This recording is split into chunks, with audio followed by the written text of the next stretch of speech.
Fala galera, agora é pra valer! A parte final da quarta temporada de Stranger Things finalmente chegou quebrando tudo! E derrubou até a Netflix. A audiência foi tão grande que nem o servidor da plataforma de streaming aguentou. Mas será que os dois últimos capítulos entregam o que o público esperava? Vamos falar sobre o tão esperado embate entre Eleven e Vecna e muito mais sobre o volume 2, agora no Home Theater.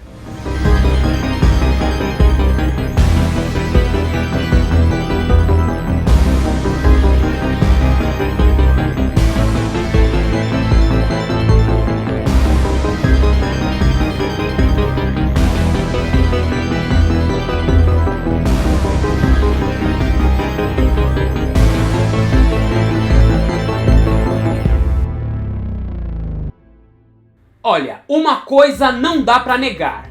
Stranger Things é um fenômeno global sem precedentes na história do entretenimento. A série, que é hoje o principal produto do catálogo da Netflix, utiliza a nostalgia dos anos 80 para atingir públicos das diferentes faixas etárias. Era uma época em que o mundo parecia mais simples e que os limites do bem e do mal eram muito mais fáceis de definir. A mistura de dilemas clássicos e modernos, embalados com referências à década mais rica da cultura pop, bate recordes de audiência e de engajamento nas redes sociais a cada temporada. E com a quarta temporada não poderia ser diferente.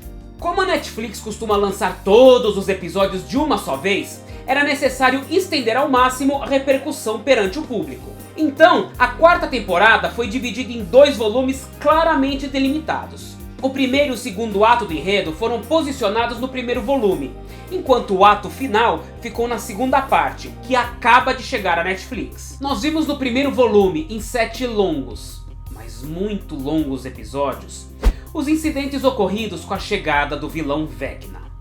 Aliás, você pode curtir a minha análise completa do volume 1 clicando aqui em cima. Os irmãos Duffer optaram por distribuir a história em 4 tramas paralelas.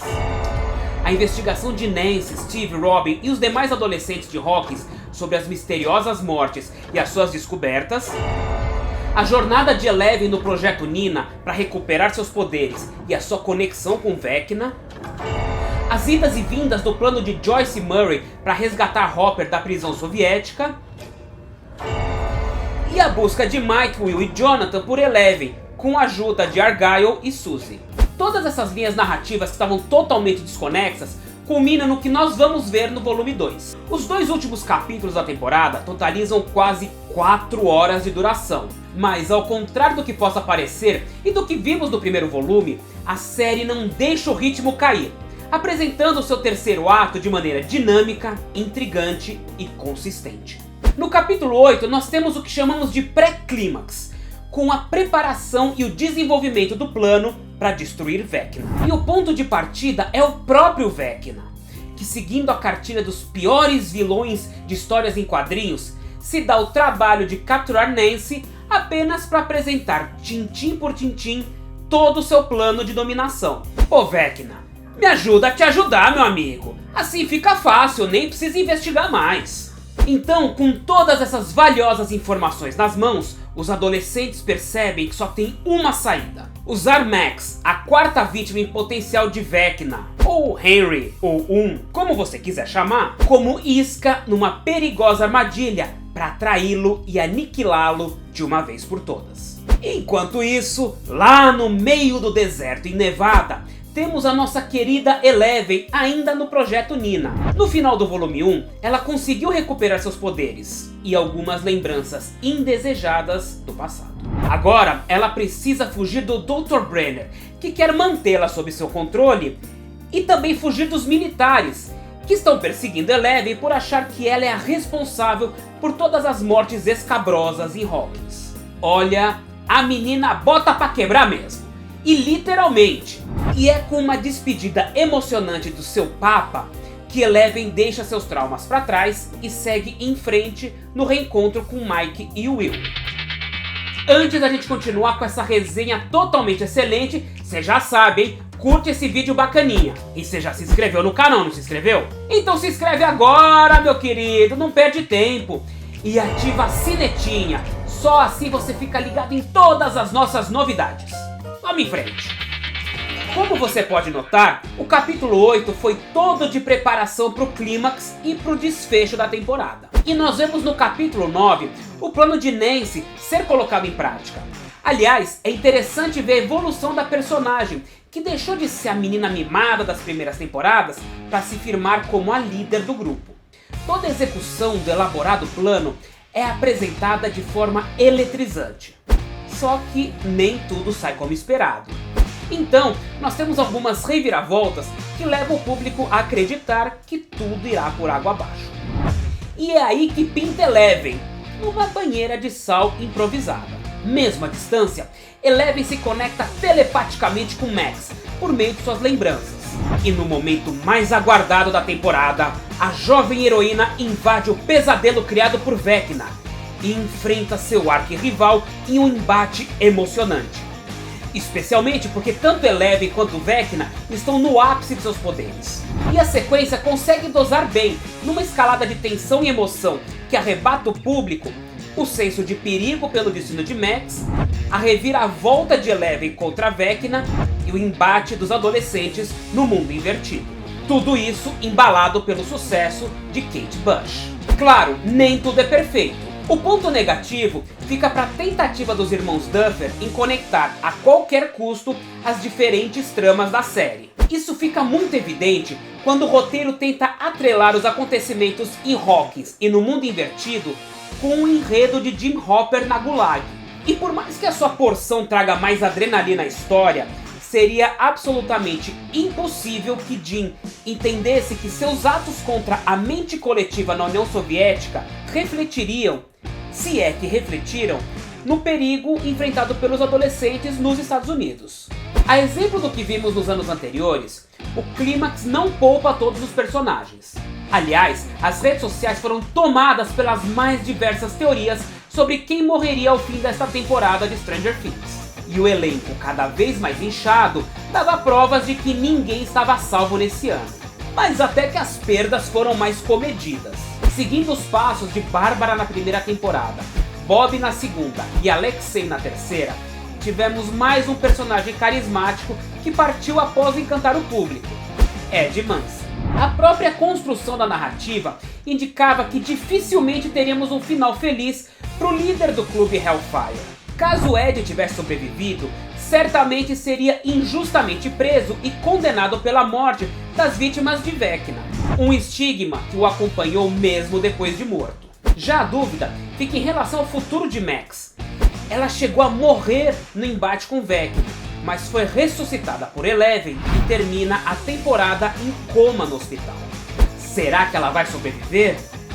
E se Max sobreviver, ficará cega ou com outras sequelas do ataque? O epílogo, que dura quase 40 minutos do capítulo final, mostra também os efeitos devastadores causados em Hawkins. A cidade foi cortada de ponta a ponta pelas rachaduras que a conectam com o mundo invertido. E se a temporada termina com a alegria do reencontro entre Jim e Eleven, ela também traz um cenário de desolação para sua última temporada, já que Hawkins se transformou numa versão de Mordor, o terrível cenário de O Senhor dos Anéis. O quarto ano de Stranger Things, ao contrário dos anteriores, realmente apresentou um antagonista de verdade, e não apenas monstros genéricos. Henry Creel, ou Vecna, é um personagem carismático, consistente e ameaçador. Mais do que isso, o vilão possui propósitos e motivações claramente delineados e rivaliza diretamente com Eleven, estabelecendo-se uma profunda conexão entre os dois personagens. Se tem algo negativo para falar sobre Vecna, seria na ausência de uma explicação clara sobre qual a real extensão dos seus poderes e o porquê do seu modus operandi ser similar ao de Freddy Krueger, só que substituindo pesadelos por traumas do passado. Agora, a gente tem que destacar a maneira delicada como a série apresenta o amor platônico de Will por Mike, numa cena tocante em que ele utiliza uma analogia com Eleven para trazer, sem se expor, os seus verdadeiros sentimentos pelo amigo. Igualmente emocionante é o acolhimento por seu irmão Jonathan, numa atitude de compreensão e de fortalecimento que, apesar de dialogar diretamente com o público atual, dificilmente seria vista no ano de 1986. Do ponto de vista técnico, Stranger Things apresenta um apuro que encontra poucos rivais no mercado, e isso considerando gigantes do entretenimento como a Disney, a Amazon e a Warner. Conforme eu já disse na crítica do primeiro volume, a direção de arte, a fotografia e os efeitos especiais da série são impecáveis, o que é uma constante desde a primeira temporada. Já a trilha sonora é um capítulo à parte.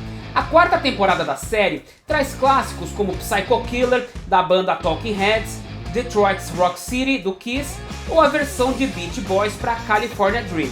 Mas o destaque fica para Running Up That Hill, de Kate Bush, que virou o grande tema da temporada. O sucesso foi tanto que a canção, lançada em 1985, se tornou a número 1 em reproduções nas plataformas de música e quebrou 3 recordes no Guinness World Records.